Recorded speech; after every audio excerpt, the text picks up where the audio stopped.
Hi! In front of me is OPPO Reno 10x Zoom, and today I would like to show you how you can change default apps on this device. First of all, you need to access Play Store and download your new default app. In my case, it will be Opera mini browser. You don't have to open it, just install it and choose Home button.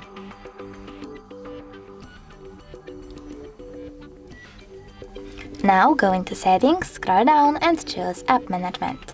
Then go into Default Apps and pick one of those sections. I want to change my browser apps, I have to tap on Browser app here, click on Opera and simply go back. And now as you can see, my default app has changed. Thanks so much for watching. If you enjoyed this video, leave a like, comment and subscribe. Bye!